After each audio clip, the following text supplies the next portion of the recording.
pero ¿qué es para mí la poesía? Me he pasado la vida tratando de encontrar una definición que abarque todo lo que representan. Y verdaderamente es difícil tener una sola, entonces me gusta resumirlo un poco de esta manera. Para mí la poesía es el modo en que percibimos el mundo y el modo en que vivimos en él, el modo en que lo descubrimos, una especie de diálogo con lo desconocido, una revelación, algo que no se puede explicar con las palabras. Bueno, para mí la poesía es ante todo un misterio, es una curiosidad, es algo que me salva quizás diariamente, es algo que quizás no la busco, pero nos encontramos en algún punto y sí, algo que me salva. ¿Empiezas tú? Empiezo. El reto. La distancia entre la rata y yo es mínima. Ella mira la casa desde su pequeñez, yo miro la casa desde mi grandeza. ¿Presos de qué espacios pensamos los dos? ¿Presos de qué trampa vivimos? La situación se extiende por minutos, la rata se cansa de que nada suceda, yo me canso de lo mismo. La casa, imagino, no podrá con tanta inacción, tanta quietud insostenible. Se supone que entre la rata y yo se establezca un diálogo, una guerra, algo, pero nada sucede. Mentes inferiores desafiándose. Somos eso, en el silencio. Cercanías. Trae a mi puerta esa luz irrepetible, su inusitado estrépito, y no repares en la mirada esquiva ni en mi incapacidad para reconocer lo que madura, la cabeza que se alza una pulgada mínima sobre el diario desencuentro, la espesura sin rostros ni lagos que reflejen la palidez que nos combina. Hemos perdido palabras como hijos, edades como dioses. Trae el tiempo vedado, su justo deterioro. De muy chiquito, cuando pregunté cómo era el proceso de semilla en árbol, el árbol en rama, rama y fruto, para que ese fruto llegara a mi mano, muy chiquito, le pregunté a los adultos, me dieron una explicación muy sencilla y muy compleja a la misma vez, y muy científica que yo no entendí. Entonces yo me quedé completamente en las nubes, no entendí nada, y me quedé por horas pensando en todo ese proceso, y ese fue para mí, en mi cabeza de niñito del campo, comenzar a comprender el sabor del fruto y de todo ese proceso, que repito, nunca entendí.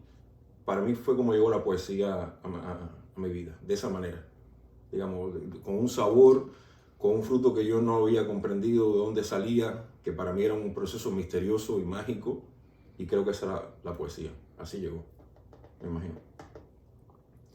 Yo no tengo verdadera conciencia de, ahora mismo así pensando, de en qué momento, ¿no? ¿Cuál fue mi primer encuentro realmente? Yo siempre estaba en las nubes y creo que eso Bueno, tiene los que dos ver estábamos en las nubes. un poco, pero así si pienso, sí hago un esfuerzo. Me imagino que en edad escolar, a través de la poesía martiana, de los versos sencillos, no sé, creo que lo que me viene a la mente son los versos sencillos de José Martí y ahí comienza el embrujo un poco, que se mantiene hasta el día de hoy, ¿no? Y no sé, ya después la ronda de Gabriela Mistral, que también eran parte de la enseñanza de esa etapa. Y recuerdo que cayó en mis manos un librito, no sé de dónde, que eran los poemas de José Ángel Buesa e Hilarión Cabrizas.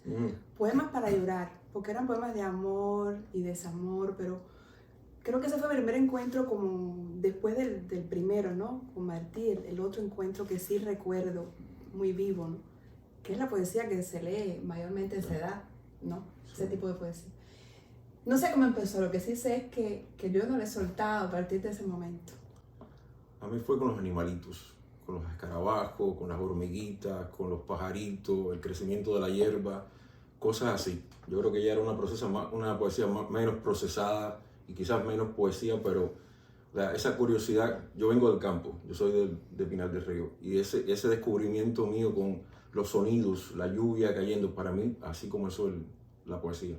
Ya después, por supuesto, llegaron los grandes poetas sea, Eliseo, Diego, todos, pero creo que comenzó con sonido, con cosas naturales, con hierbitas, pajaritos, frutas, cosas así. La vejez del agua.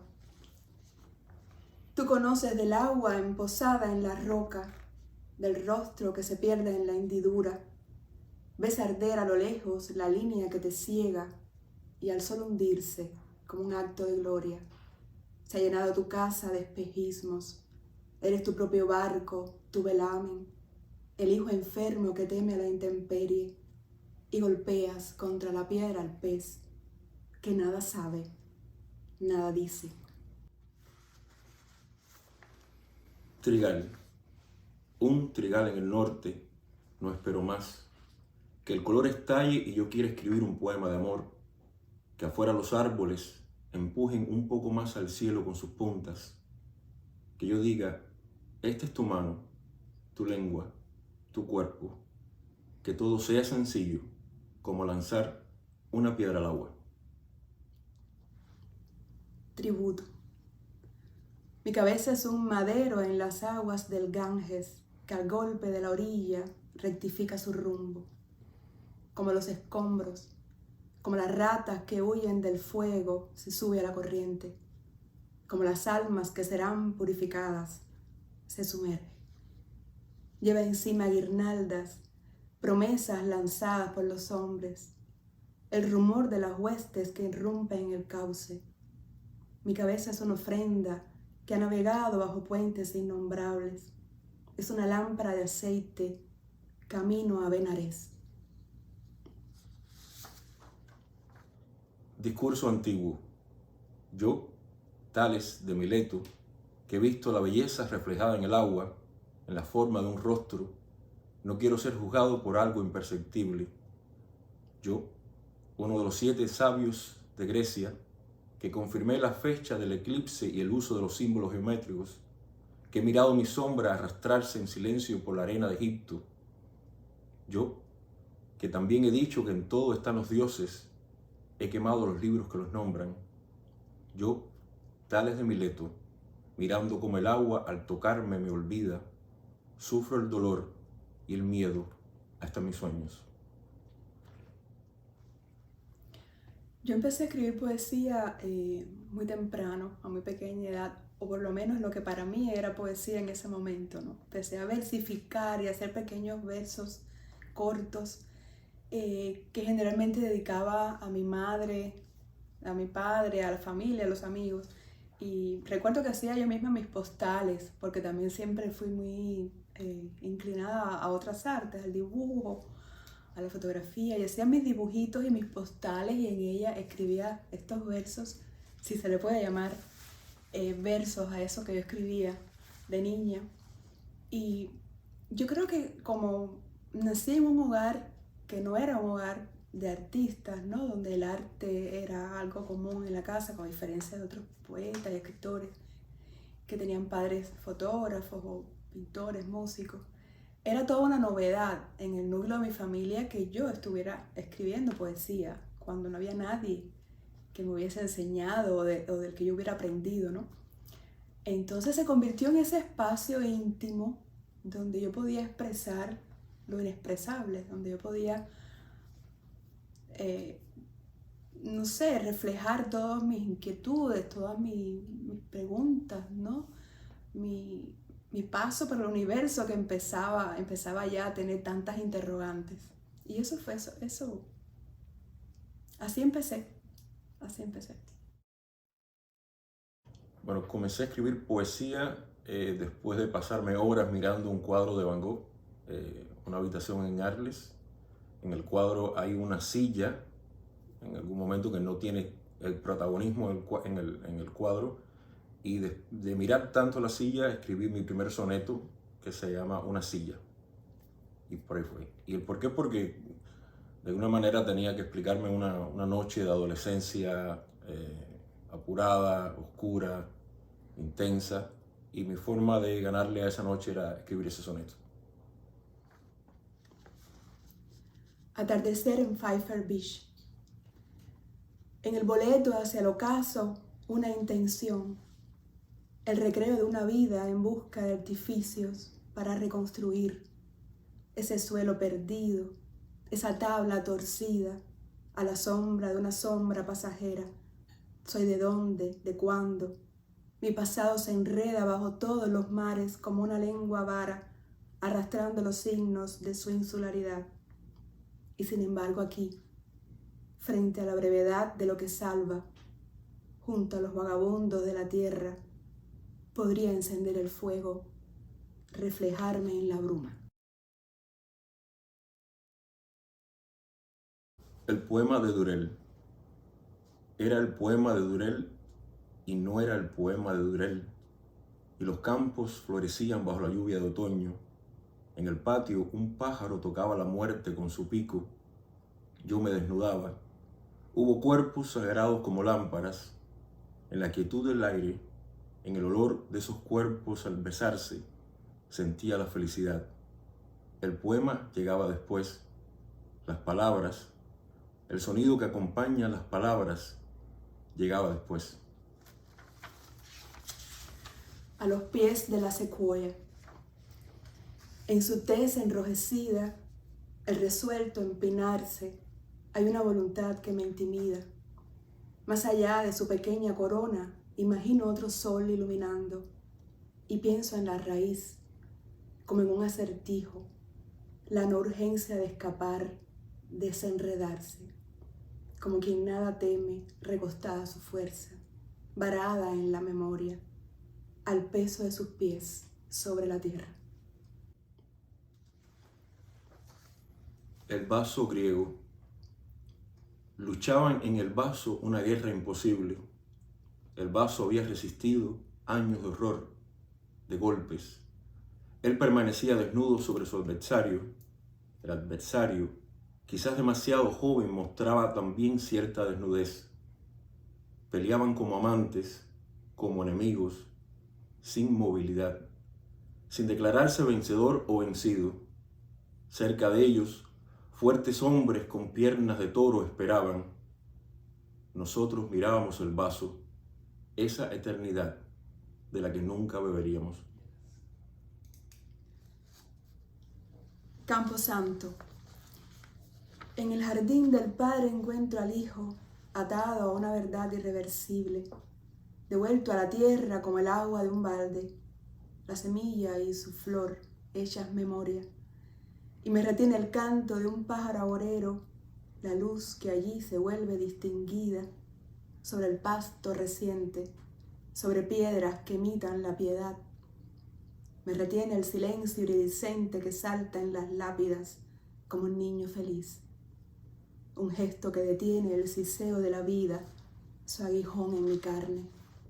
Entre la muerte y yo hay una verja, una tapia cubierta de hojarasca. Entre mis muertes y la figuración de lo que acaba, hay un campo de rosas. Bueno, yo le pido a un poema que me conmueva. El poema, una vez que yo termine de leer el poema, que me haga mirar a los lados, que me haga buscar de dónde salió el poema, que me deje sin respiración, o sea, que no me aburra. Un poema que de alguna manera me toque algo dentro de mí que yo no sabía que existía. O sea, que me prenda una lámpara y me diga, bueno, aquí estoy, y ya me cambie el momento, el día, el año, la vida. Para ti. Yo comparto contigo casi todo lo que dijiste. Yo pido que me sacuda, que me estremezca, que se me quede como un eco todo el día. No tanto y no solo por lo que dice, sino cómo lo dice, ¿no? Esa pericia del poeta de entrelazar palabras y buscar un doble sentido en las cosas y que me deje pensando de dónde salió eso. Pero también me gusta que se distinga de otro género o subgénero, a pesar de que vivimos en un tiempo en que hay una hibridez, ¿no? Y que los límites de los géneros se rompen. Me gusta que un poema se distinga justamente por aquellos atributos que lo hacen, ¿no? Que lo distinguen, que lo caracterizan y que tenga una música, una cadencia, un ritmo, que diga algo y lo diga como nadie más, como nadie antes lo dijo. No sé. La luna.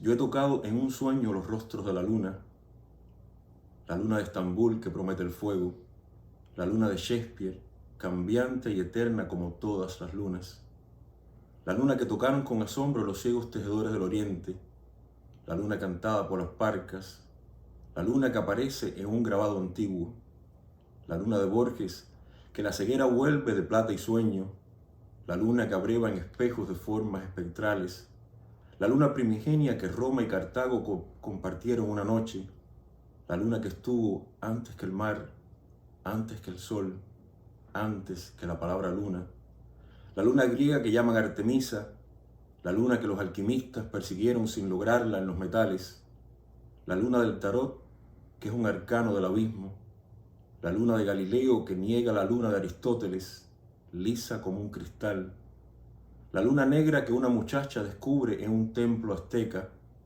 la luna que viajó con Verne y Cyrano de Bergerac, la luna que Quevedo encierra en un epitafio hermoso y sangriento, la luna de Lorca que baja hasta la fragua con su polizón de nardos, la luna del haiku que no podrá competir con la falsa luminosidad de un guijarro en el río. Estas lunas son más entrañables que esa única luna que persiste, solitaria y perfecta, como una invención de la noche.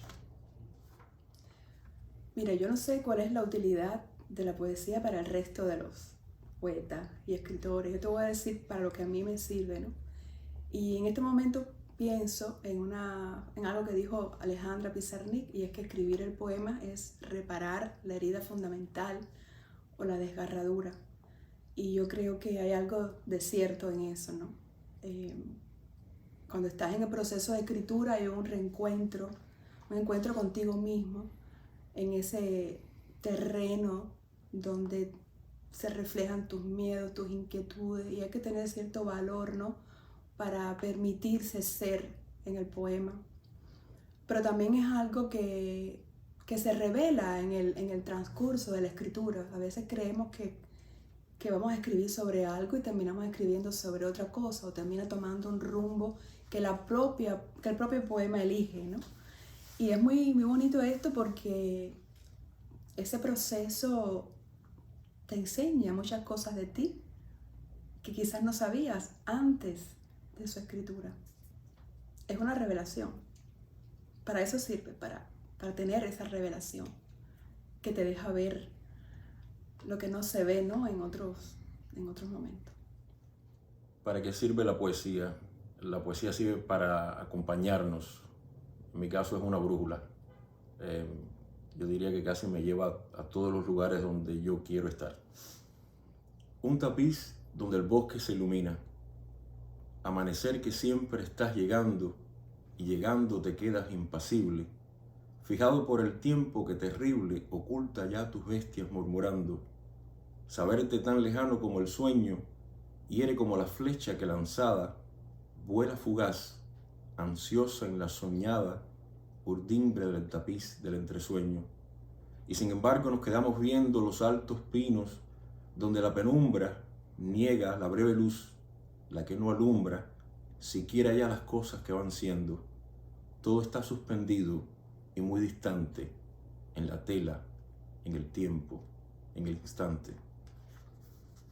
Big Sur es la frenética rotura de la piedra, su caída en picada hacia el barranco, la ola crucial que empaña el lente, la curva que se pierde tras la bruma. Es el ciervo, su patria, como cruza sin prisa el segmento de asfalto ante la incertidumbre de los hombres, la silueta de Jack al borde del abismo, contemplando la vastedad que lo sostiene. Es el modo en que cae la luz desde aquel puente, su visión entrañable, para que yo celebre mi extrema pequeñez. Mi madre pinta un cuadro de flores amarillas. Pinta un cuadro de flores amarillas, flores que no pertenecen a ninguna estirpe, falsas flores de campos imprecisos, flores de resurrección. Y yo siento el perfume en el cuarto, Miro su mano y recuerdo, hace años pintó cuadros así. Aquella postal de invierno, aquel retrato, ¿dónde estarán ahora? Hoy me acerco y la miro, su mano traza perfiles delicados, el color desaparece, cambia. No es el color, sino la mutación de un color lo que me fascina. Mi madre apenas levanta la vista, solo pinta un cuadro de flores amarillas. Yves Bonfoy se pregunta, en el territorio interior, ¿qué habría traído esa profundidad sino el aumento del enigma? ¿Qué habría traído mi mano y qué habría traído mi madre, pienso yo, a esa profundidad que solo ella consigue, sino la de alcanzar un tiempo, una abstracción, una forma que obcecada en el silencio no produce más que otro silencio, cerril, escasamente necesario? Pintar un cuadro de flores amarillas, ¿qué significa? ¿Qué lugar es un cuadro de flores amarillas? ¿Y para qué se pinta? Las aves del deseo.